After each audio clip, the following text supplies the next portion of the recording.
video on me faffing around with some malt vinegar. So by accident, I managed to age some malt vinegar, um, and it tastes fruity and kind of quite delicious. Surprisingly, because normally malt vinegar is just so acidic, it's not very pleasant to kind of use. Apart from on chips, it's all right then. But I left some out without the lid on properly, and it aged it, and that's that there. It's kind of quite delicious.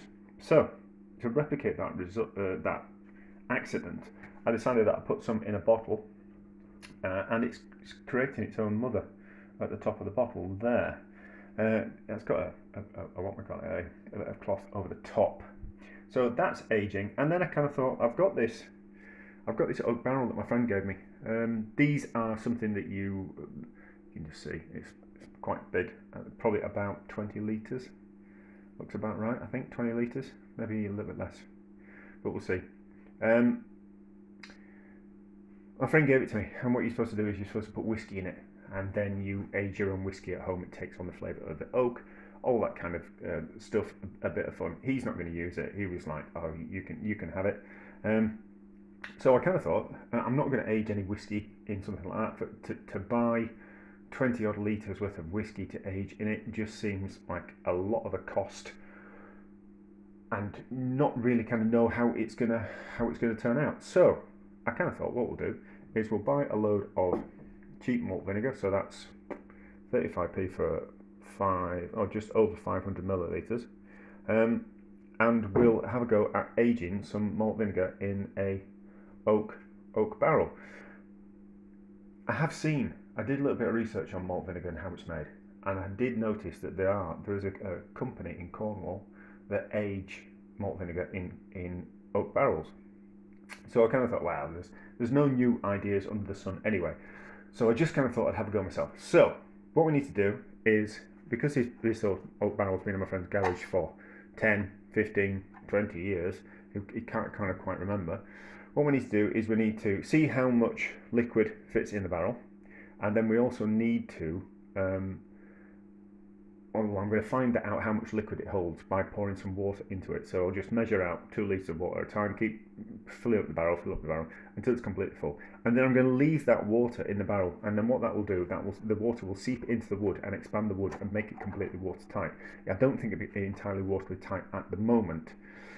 So I'll fill it up with water, and then we'll leave it overnight, and we'll have a look at it in the morning. I'll get an idea of how many litres worth of vinegar I'm going to need for it. But if we're only using it, I'm going to sneeze. Hang on, better pause. Oh, sneezed. So I'll get an idea of how much vinegar I need. But the vinegar is certainly going to be a lot cheaper than buying whiskey, and it will be interesting all the same. Now I think to myself, the barrel will be slightly porous, so the air will get into it. It's never going to be completely. It's not woodworm, is it? No. It's never going to be completely watertight. And when you're aging things like whiskey, you get a certain amount of evaporation of the whiskey, the alcohol from the whiskey evaporating off through the barrel. So I'm hoping that the same kind of happens with the malt vinegar. We might just have to leave the top off, or we might just fill it up and see if any of the vinegar starts seeping out of the barrel and staining the barrel. But it's going to be a long-term project, so it will be a case of I'll make this video, I'll post this video, and then every few months there'll be an update on what's happening with the aging vinegar in this barrel, rather than me making something, start the video now, and then in a year's time, or 18 months, or 2 years' time, finishing off the video. I don't want to really do that. I don't want the video hang around for that long. So I'll make a video, we'll see where we are, and we'll get to this video will end when I put the all the vinegar in it, and then we'll kind of see what it looks like after a couple of days, if it started leaking or anything like that. But anyway, so find out how much water I need to put in it, what's the volume of it, and then that will swell the wood and hopefully make it watertight-ish. Right, so the barrel has been full of water for 2 days. You can see where the water's wanting to come through there, so it has been leaking slightly, but the wood has now expanded to fill those gaps. The plug, or the tap, a little bit of water was coming out of it. You can see just that little bit of just there, just a drip. But I think that will slow down as well. Now I'm not going to move it and have a look around it because I've just tweaked my back a little bit. So I don't really want to lift 28 litres worth of liquid plus the weight of the barrel. So that's quite a lot of vinegar that I'm going to put in that. I don't think actually, I'm thinking now, I don't actually think the barrel was designed for whiskey. I think it was designed for wine. So 28 litres worth of wine. That's still quite a lot of wine. If the tap carries on leaking, what I'll simply do is I'll simply turn the barrel on its side so there's not as much pressure of water coming into the tap and that kind of area. Failing that, if it carries on leaking, I'll just put a bung in that end and that'll be the end of that. I think what we'll do is we'll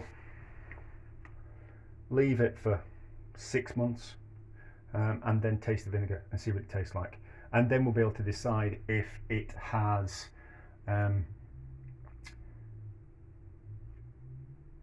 started to mellow in flavour and so become less acidic, and if it hasn't happened after 6 months, or we'll try it after a month maybe, just to kind of see where we are, because if it's disgusting and the oak has ruined the vinegar, then we'll just throw it all away and think of that as a failed kind of experiment. The only thing we need to do is to look at, when I drain the water out of it, we'll need to look at the water, if it's discoloured or it tastes funny, then we might need to have a rethink about this as well. So that's where we are. I'm just going to leave it for a month, and there'll be a video update in a month's time about how it's looking. Mind you, I've got a bit of a backlog of videos anyway, so it might not, this video, it might be like a month until the video comes out. After that, I might have filmed that update before the videos actually come out, so it might be like a part 2 to it. But that's where I am at the moment. Those are kind of my thoughts. But it looks all right. We're just in the utility room, so it's just a bit scruffy in here, because it tends to be a dumping ground, like most things are. Like garages and utility rooms and lofts and cellars tend to be a dumping ground for all kinds of things. But that was a lot worse. It'll get better and it'll dry out, and then we're going to see. But I think it might be quite interesting if it does. The vinegar does stay in it anyway. But anyway, so we'll see what it's like in a month's time, once I put the vinegar in it, once my back's a bit better.